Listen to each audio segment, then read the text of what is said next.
Hey everybody, my name is Ryan and I'm the maker of Gotta Pick'em, the poisonous mushroom card game. And I'm here to make a video for you. If you just bought a deck, I want to teach you how to play. So this is a slightly more in-depth video that will go through gameplay and a few other topics.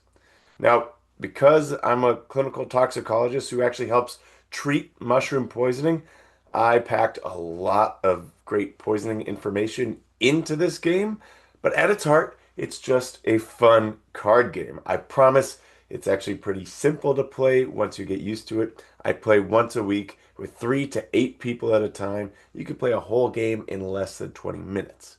But if you've never played before, learning the different scoring systems as well as the game mechanics can be a little intimidating, although I promise it only takes 1 or 2 playthroughs to get there.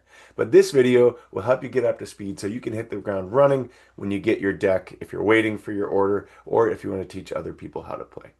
Of course, everything that I'm going to talk to you about today can be found at www.gottapiccem.com, the website and companion blog with tons of information to enhance what you're seeing on the cards and give you a better understanding of poisonous mushrooms.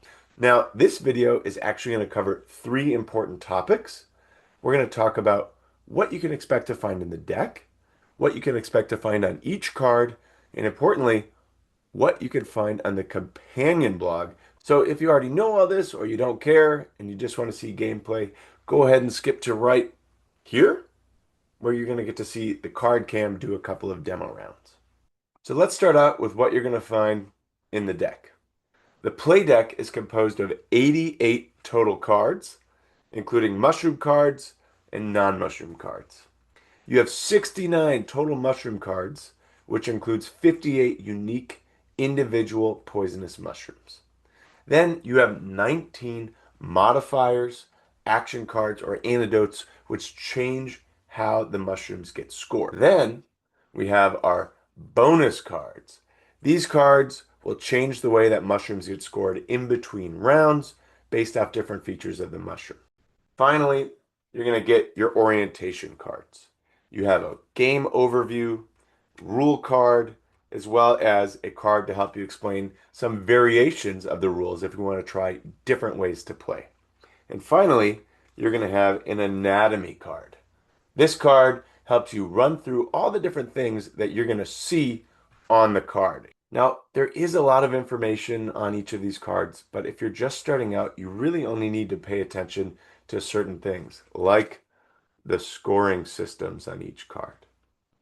And because I'm a nerd, I wanted to make the scoring systems reflect how the mushrooms cause poisoning or their toxic syndrome, or at least have a little bit of a nod to what the mushroom was.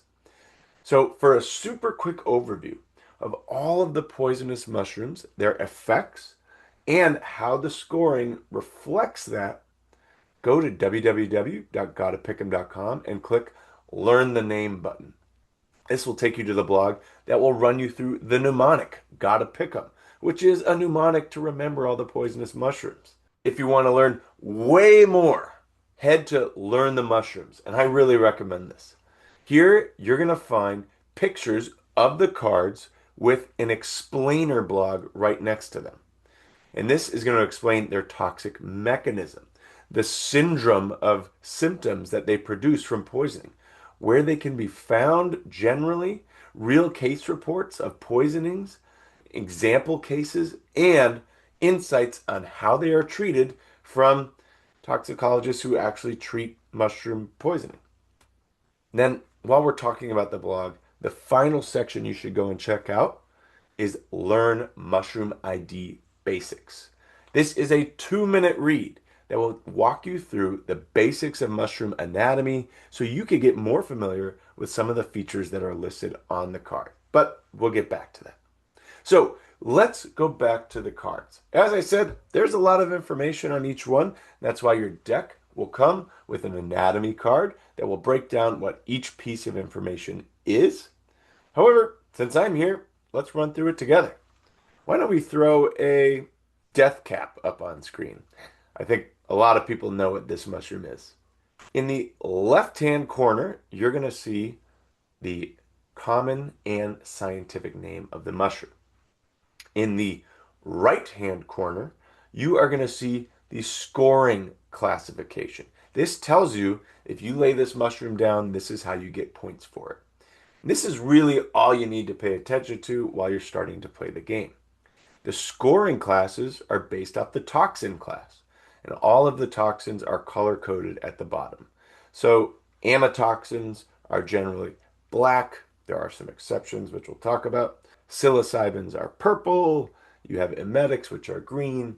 They all will match up in one way or another. So even if you can't pay attention to the text, you can at least look at the color to help understand which one is which. Okay, what else are you going to find on there? There is a number listed in the bottom left corner. This is the amount of mushrooms that are in the scoring set for that. So for the death cap, we only have one. You can lay this down and you don't have to worry about other combo mushrooms or anything like that. For other mushrooms like the destroying angels, for example, these are amatoxin containing, but they come in a set. And as you can see, there's 6 destroying angels in the deck, and the amount of points you get depends on how many angels you have. That's important if you're playing with 6 people and you can see that there are already 5 destroying angels out on the field and you're about to take your first destroying angel, you know you're not going to get any more. So it might not be worth it for you and you might choose a different mushroom instead. Other things that you're going to find on the card, in the bottom left corner, you are going to find a map. Now, the map has information about where these mushrooms have generally been reported to be found. This is sourced from field guides and open source information on the internet. However, these things change all the time. So, disclaimer, this is not intended to be an all-encompassing field guide.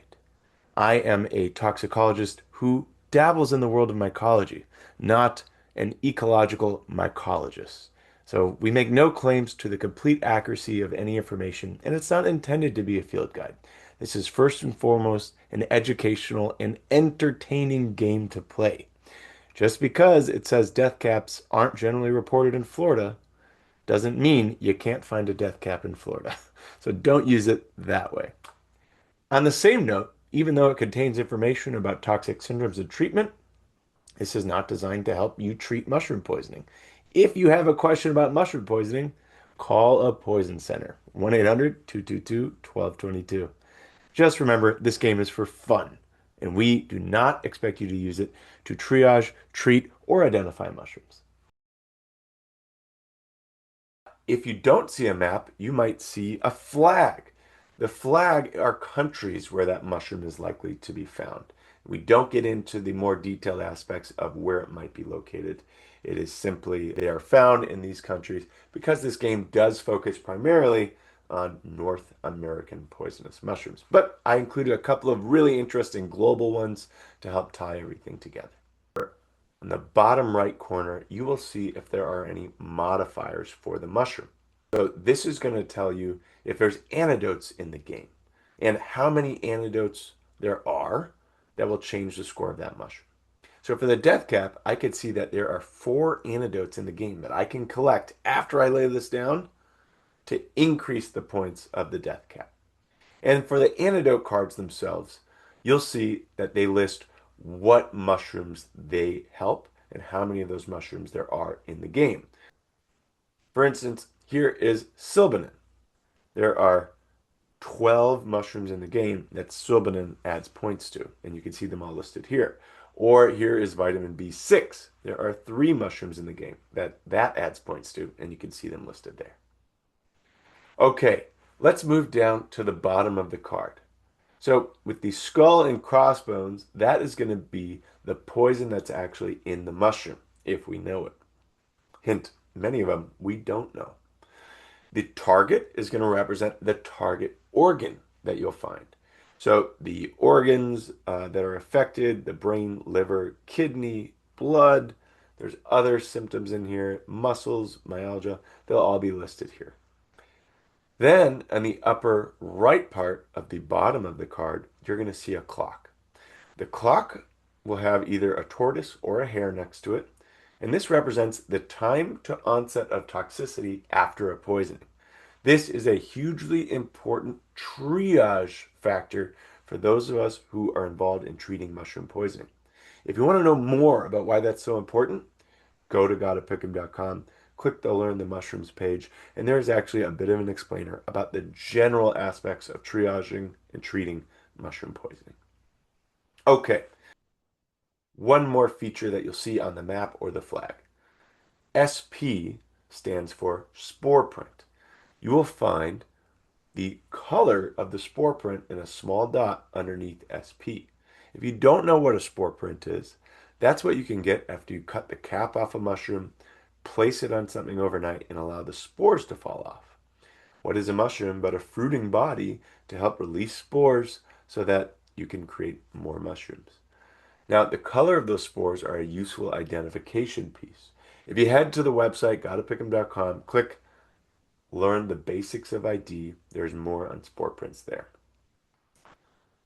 Now, in the bottom right-hand corner, you're going to find some basic information on mushroom anatomy and mushroom ecology.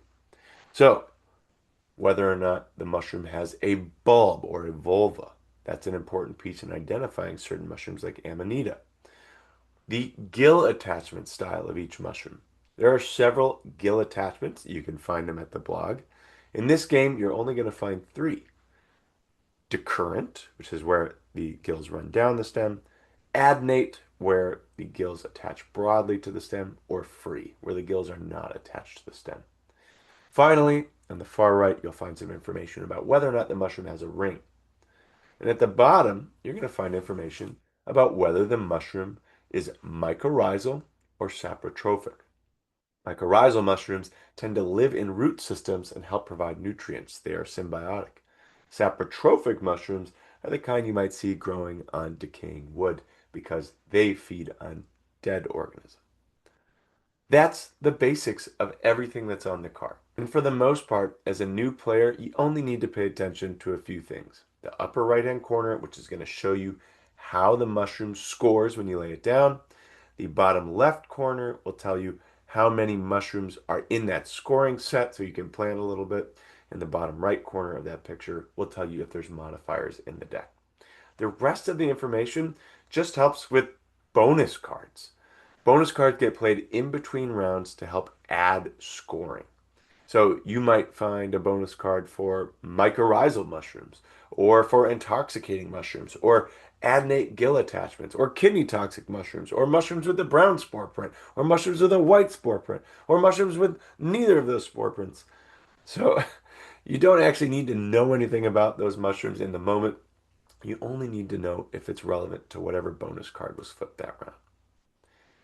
Otherwise, the mushrooms do contain a lot of great information about poisoning. You can use them as a study resource if you really want, but that's all you need to know to play the game. So that takes us through what's in the deck, what's on the cards, and the blog. Let's get into some gameplay. And I'm actually going to use the 2-player deck for gameplay. So the 2-player deck removes 20 cards, and you can find what cards those are on the website. But this is going to take your deck down from 88 to 68 cards and makes it a little bit more manageable if you're a brand new player. You can actually play this 2-player deck with more than 2 players if you want, if you're looking for a shorter game. And you will get a card in your game that tells you how to make the 2-player deck. Otherwise, go to gottapick'em.com. That will land you right on the rules page and scroll all the way down to the bottom where you'll find information about how to make the 2-player deck. Overall, the game is played where each player is dealt a hand of cards. On your turn, you play 1 card and then pass your hand to the left, and you'll get a new hand from the person next to you. This continues until you run out of cards in your hand, and then you deal a new round, and you keep playing until the deck no longer has enough cards to deal evenly to everyone. The table in the rules are suggested numbers of cards to deal to each player and how many rounds to play if you're dealing that many cards, because this will run the deck out of cards. But these are just guidelines. You can adjust as you like. And if you're just starting out and you want to use fewer cards, that's totally reasonable. You can just play more rounds.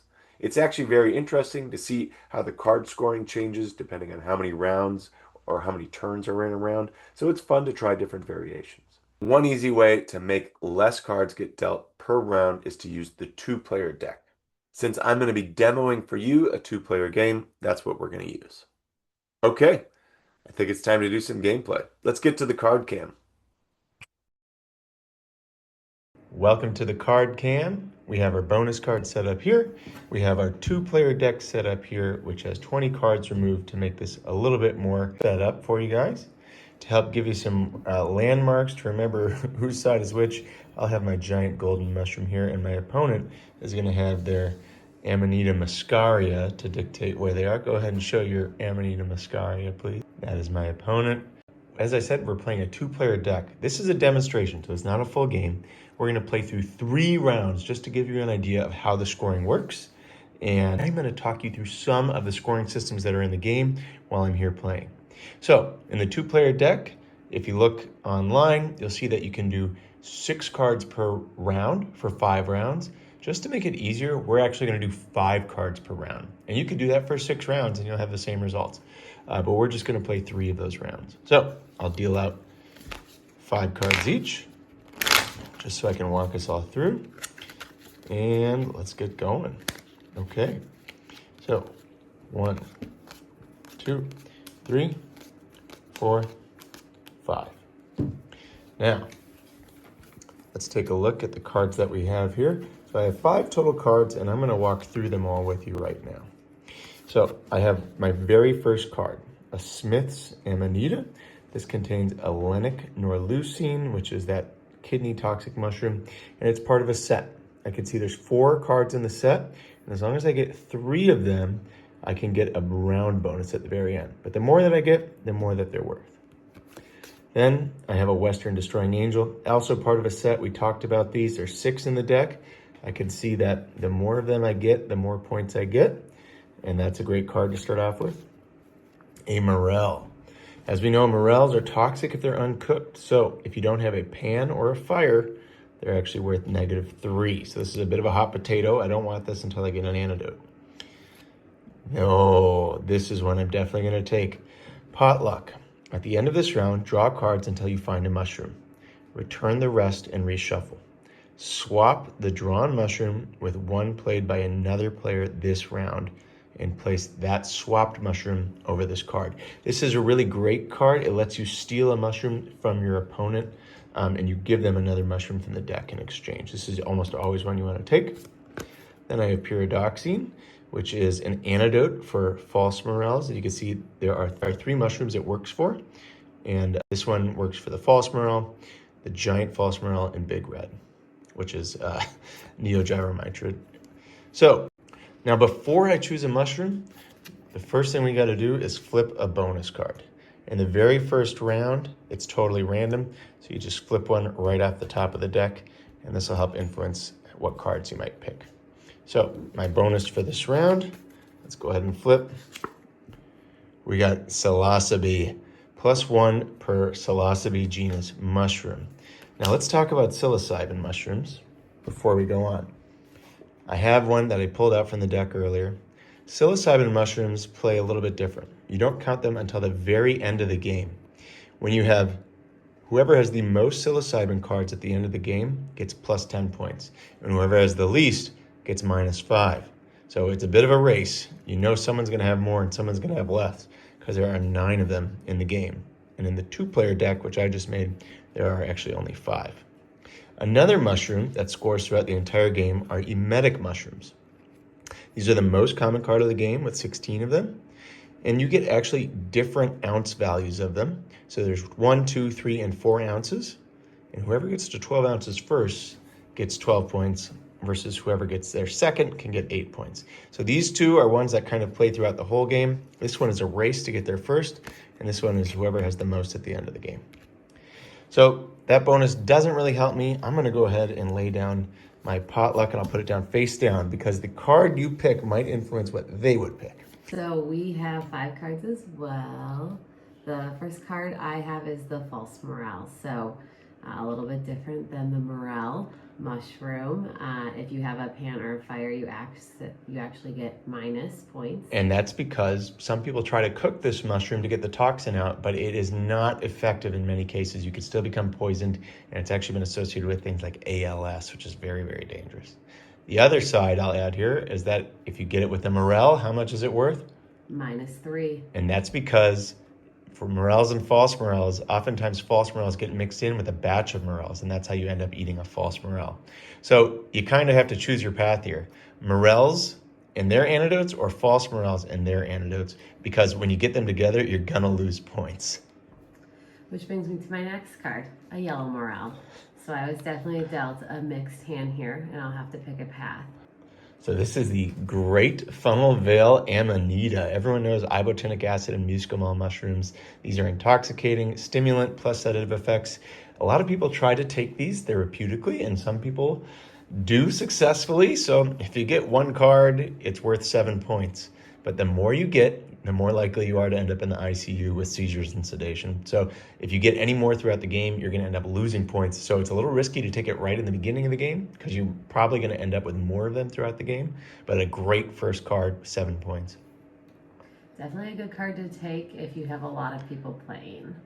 All right, next is a norlucine. We talked about that one already. This is one that comes in the set. You get more the more of them that you have. And there's 4 total in the game. We have 2 in these hands alone. And then last but not least, a destroying angel. And that's similar to the one that I have. So she's got her choices, a couple that are worth points right away, or she could take a false morel in hopes to get an antidote, or a morel, which is risky when you don't have a pan or a fire to start.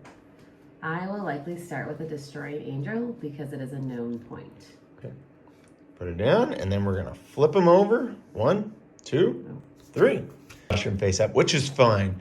In the real game, you might start with them flipped face down and then flip them at the same time to not impact what others choose. But then we pass our hands. So now I have the hand that you just saw, and I'm choosing from that. Now remember, I saw that I had a B6 inside of my hand, and I see here that I have a false morel. I know if I get this, it's worth +0, but if I get the modifier B6, the antidote for false morels, it'll be worth +7. Seeing that, I kind of want to take the risk and maybe go for it, hoping that she's not going to take the B6. He knows his opponent, who is risk averse, and so she would not do that. She would go with the destroying angel. Flip them, and there we go. And now we pass again. Okay, so now I see B6 came back to me. Definitely going to take that. I have a blushing morel. That's going to be worth -3. And now that I actually have a false morel, this would be worth -6. So I really have to be careful. I don't want to end up with one, but we'll see what happens. I'm going to put down my B6. So I know what the other hand has. I know that I'm going to be stuck with this morel no matter what. So the question is, do you take it now or later? I'll take it later just in case my opponent has a change of heart. And I will go with a norlucine, another guaranteed point. Okay, now we switch hands again. Okay, now I have my choice between a Great Funnel Veil Amanita or a yellow morel. This one's -3 for sure. This one, I can at least get 7 points. I'm gonna go with that. And that means I am giving her the yellow morel. She's got no choice but to take this because it's gonna end the round. Similarly, I have a choice of a morel or a norlucine, and so I will go with the norlucine and give him a morel. Okay, and then hand them over. So we'll flip our cards. Oh, I'm sorry, I forgot to flip my B6. So that's what our hands look like for the end of round 1. Now before round 1 is over, I'm gonna do my potluck. So this lets me pick a mushroom off the top of the deck and exchange it with one of the mushrooms that she has, and then see where we go from there. So I just drew a psilocybe mushroom. This is actually really great for her. This is gonna be worth an extra point. This is a blue meanie, psilocybe cyanescens, and this actually helps her a lot. This one didn't help me so much. Now, if I had a pan and a fire, I would probably steal her yellow morel, but I don't. So I'll just go for the one that's worth the most points right now, which is gonna be one of her destroying angels. That might help me out in the end. So we switch. I end up with a Destroying Angel.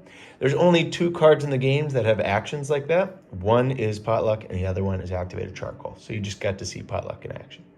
Now let's go ahead and count our hands. I'll start.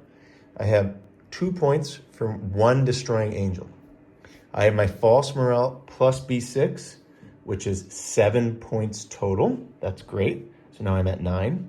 Plus a Great Funnel Veil Amanita, which is worth another 7, and that puts me to 16. And my Blushing Morel, which unfortunately I have no Pan or Fire, which is -3. And since I have a False Morel with that, it's also -3. So I had 2, 9, 16, -6 is 10 points for the hand. We have 1 Destroying Angel. Each angel is worth a different amount of points. This angel, can you hold it up to the camera? I can. As you can see, 1 angel is worth 1, but if you have a second angel, that one's worth 4. A third is worth more than that. So I broke up her ability to score multiple points, but she's still going to get 2 points for that angel. So 2. Then we have our first Hellenic Norlucine, and that one is going to be worth 2 points. But she also managed to get another Hellenic Norlucine. Remember, you're collecting mushrooms within the same toxin class generally to get more points. So since she has her second one, that one is worth 3 points, and she'll get a total of 2 and 3 for 5 points. Plus a Morel, and she has no Pan or Fire, so that one is going to be worth -3. So our total for the round, 4. But we have to count our bonus card, which is the psilocybe mushrooms, or psilocybe, as many of you know them as. These ones are worth an additional 1 this turn, so she's going to pick up 1 extra point for her psilocybin. And she's in the psilocybe race. So that's the end of round 1, and then we'll go on to round 2. So I'll deal out 5 more cards. Right now, the score is I have 10. My opponent, Mrs. Mascaria, has 5. And we are going to get 5 more cards and flip a new bonus card. Now, whoever is in last place chooses the bonus card. So we're going to get 2 cards. Hold them up to the camera, please, and let me know what you have. All right, we have Freebird, +1 mushroom with free gill attachment, and Early Bird, +1 per mushroom with early toxicity, so a hair. So what I will do is first look at my cards to see which one I would prefer. So in my hand, ooh, I have another Morel, hoping that I have a Pan or a Fire. So a black Morel here. With regards to the bonus, we have a hair, so this could potentially be beneficial here. All right, now we have another psilocybin. Oh, this is great for the race that I have entered. If you look here, we have a free gill attachment, so the free gill would be beneficial. This would also be good with a hair, so it looks like I'm leaning towards the hair at the moment. Ooh, I have a Fire, so this will be very beneficial with my current morels, but will not apply to the bonus. I have an ink cap. We have a hair, and it's also free gill. And ooh, I have 2 Fires. And so again, this would not apply. So I will likely go with the Early Bird. For my known cards in the hand, I would potentially get more. So we're gonna go Early Bird. So one of my favorite ways to keep score of this is to use a cribbage board. You can also just add your points on a calculator throughout the game, but there can be a lot of things to add, and a cribbage board is a really easy way to do it if you're a cribbage player like myself. So I'm adding our scores in right here, where I have 10 points and Mrs. Mascaria has 5 to start the round. And now let's go ahead and take a look at the cards that we have this round. So free gill attachment, Early Bird was the bonus. So this is great. I have a couple of emetic mushrooms. So they all cause rapid onset GI toxicity. This is a 3-ouncer, pretty good. I also have a 4-ouncer. So if I was gonna take one, it would be this one. But I see right away, I have also another Destroying Angel. So this one would be able to combo with my first one for some extra points. A Lepiota Aspera, the Feckled Dapperling. It's only worth 1 point, but if you get the alcohol modifier, now you're going to be worth a lot more points. I don't have it yet, so it's not really worth it right now. So I'm actually going to go with a giant false morale because I already have the antidote. So this one is +7, -3 for having a morale, but I'll still get 4 points for it. Not too bad. So that's probably what I'll lay down. So we've already seen my cards. We went through the bonus. Knowing that I have 2 fires, I'm going to take the risk and I'm going to put down the morale first and know that at least 1 fire will come back to me. Okay, and on the count of 3, we flip them. 1, 2, 3. Of course, we know what we have, so there we go. As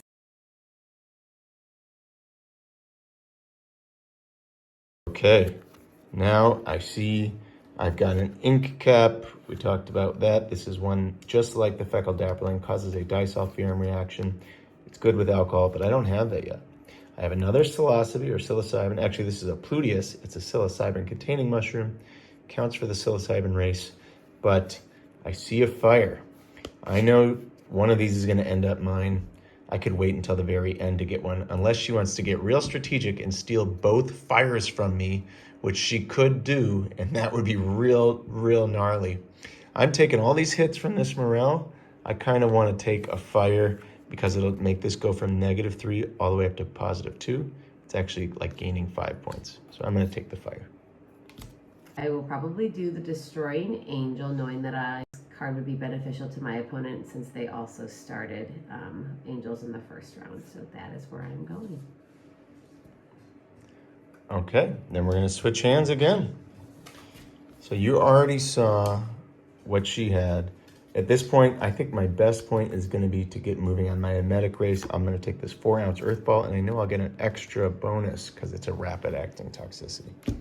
So I have a couple of options here. I can continue in my psilocybin game or do my fire, which would benefit my morale. So I'm going to do the fire. And we'll put them down just like that. Okay. We switch again. Psilocybe or ink cap. This one's worth 1. This one will get me into the race. And right now, she's beating me. So I'm going to tie up with Mrs. Muscaria and put my psilocybin down. And then again, I have a 1-pointer or an emetic race. I'm going to enter the emetic race. And this is fun. We're both ending up with a disulfiram mushroom to end the round. So let's do a quick count and see where we're at. I'll start off. I have a giant false morale, which is going to be worth 7 points since I have the B6 antidote. And then -3 since I have a morale. So 4 points total. I have a fire, which combined with the morale, I can at least cook it a little bit. I'm going to go from, it was worth -3, now this morale is worth 2. So that actually increases my score by 5. So that puts me up to 9 additional points this turn. I have a earth ball, which is part of the emetic race, not worth anything yet. Or a pluteus, which is part of the psilocybin race, not worth anything yet. And a phenyldaprolene, which is worth 1 point. So that brings me up to a total of 10 points this round. Plus, let's add our bonuses for rapid acting. I've got fast acting earth ball, fast acting psilocybin, and fast acting disulfiram reactions. That's going to be worth a total of 3 additional points. So I have 13 for the round. That'll bring me to 23. Okay, let's count Mrs. Muscaria. Do you have minus any points for having a false morale and a fire? Oh, great point, Miss Muscaria. I have a fire with the false morale, and thus I now lose an additional point. So, sorry, let's bring me down to 22. Thank you. Okay, so we can count up what you have here. It looks like you have +2 for your morale, plus your old morale becomes worth 2 as well. And since it was -3, you're now at +5 for that. So that's going to add 7 to your total score this round. You have your second angel, which is worth 4 points. And you have an ink cap worth 1. So that brings you to 12 points for the round. And then let's do your bonuses. 1, 2, 3. 15-point round. Great job, Miss Muscaria. You're going to jump from 5 all the way to 20, and you're only behind me by 2. So you can see there can be big swings in this game. The psilocybin race, the emetic race make a big difference. And now we'll play one more demonstration round just so you get an idea of what things look like. So we're each gonna get our 5. Hopefully we can see some fun new scoring. I am still losing, so I will pick the bonus again. We have 2 options. We have the Grim Reaper, +1 per mushroom with deadly, fatal, or death in the name.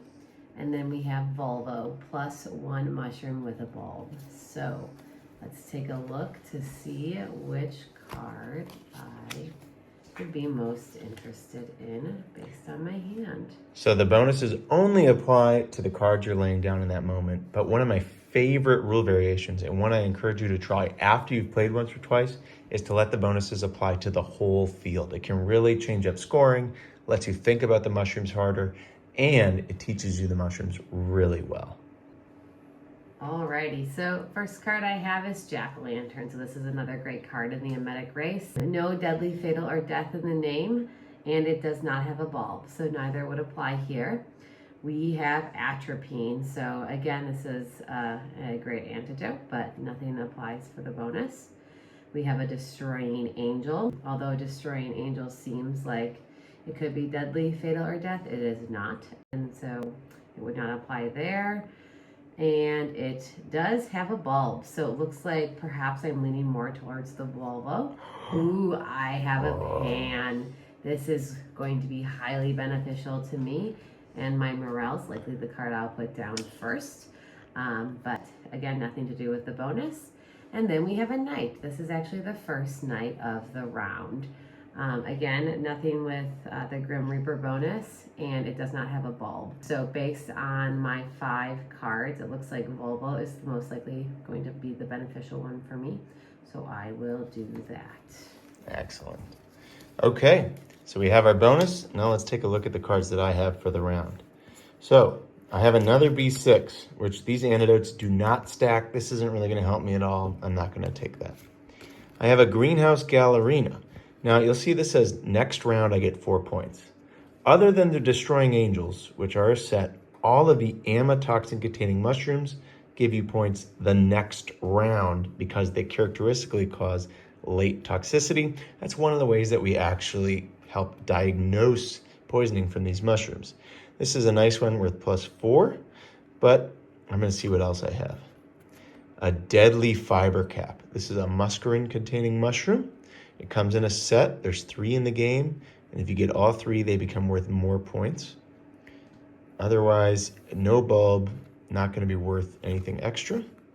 A Funeral Bell, Gallerina marginata, the classic deadly little brown mushroom. It's an amatoxin, 4 points next round.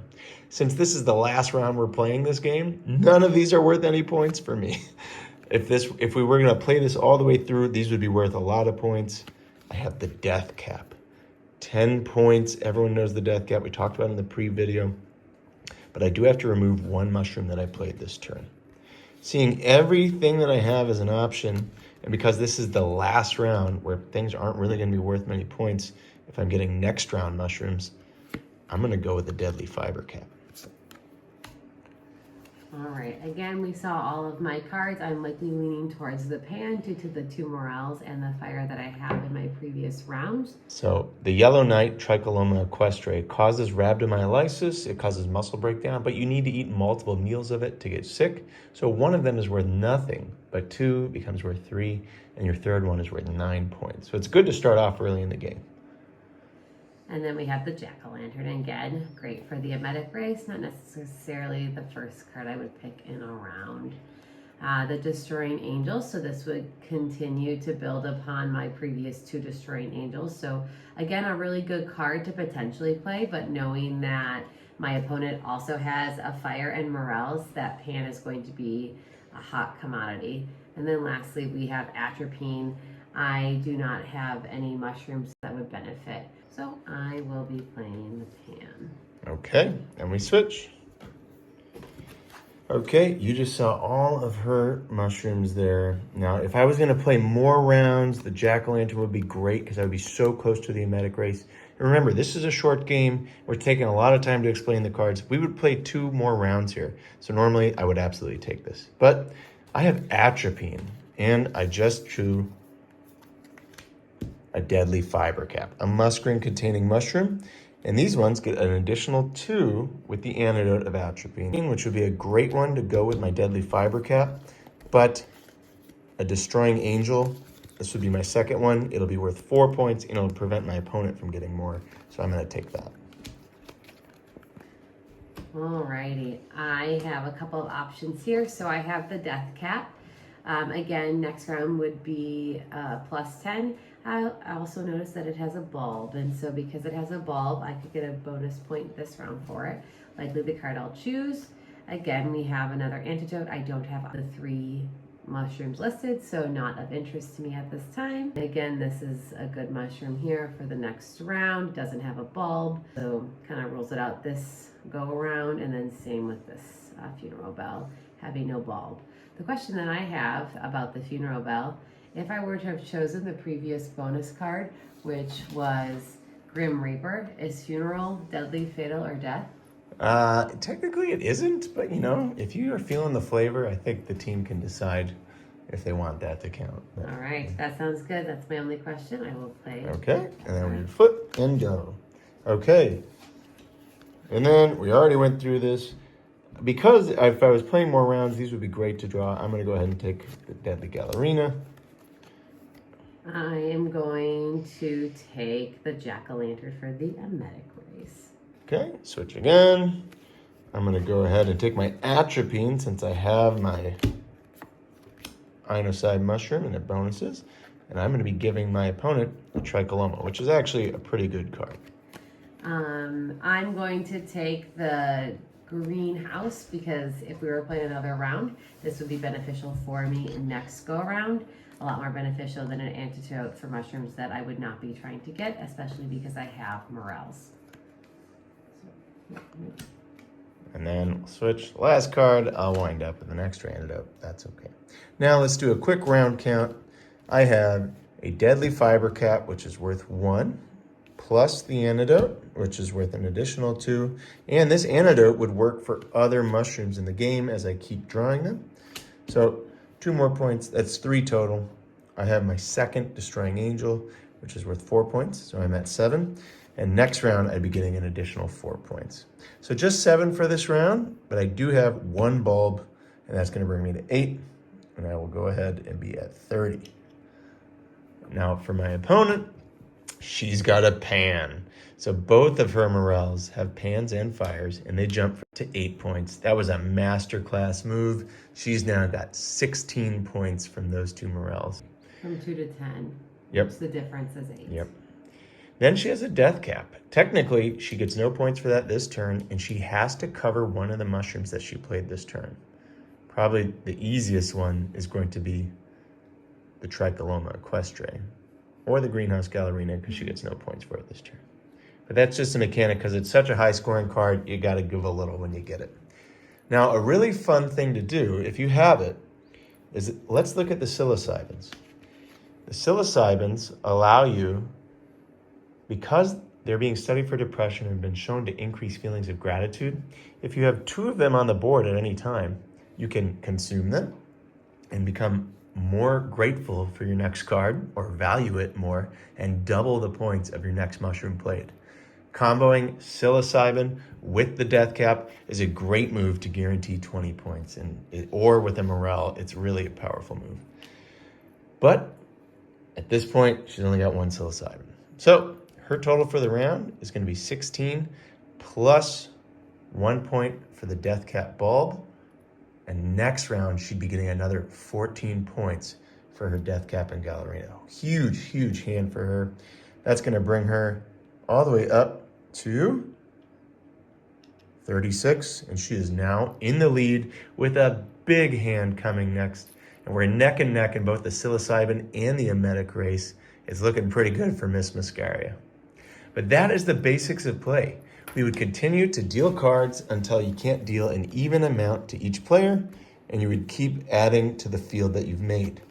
If you look, I've got more antidotes, more Amanita muscaria, more psilocybin coming through, probably more emetics. Another pan, I might be able to change my morale fate. Some fool's web caps, Cortinarius. There's all sorts of mushrooms in here. I just wanted to walk you through some of the basic scoring and let you see the mechanics of play. If we were to end right now, we would actually be tied for the psilocybin race, so we would each get 10 points. And my opponent would win with 46, and I would be in second with 40. Okay, I hope you had fun watching the game mechanics. There are so many different ways to play. Check out the rule variations. And when you're just starting out, I recommend using a smaller hand count so you can learn the cards. The way the cards score even changes with how many cards are in your hand and how many rounds you play. It can really change the dynamics of the game. So try a bunch of different player counts, a bunch of different card counts, and a bunch of different rounds to see which one you like the best. I really hope you enjoyed that. If you want to see more game mechanics, I have a fun and kind of awkward video of me playing myself, but we go through some of the other cards in the game as well so that you can see how those scoring mechanics work. But largely, we got a good overview of many of the different scoring systems in the game, including the confusing morale and false morale dichotomy. So I'm glad we got to explain that one in this game. Can't wait for you to get your copy of Gotta Pick'em. When you're playing, please snap a picture, send it to me. I would love nothing more to see you having fun with your first round of poisonous mushroom card games. Okay, stay safe out there.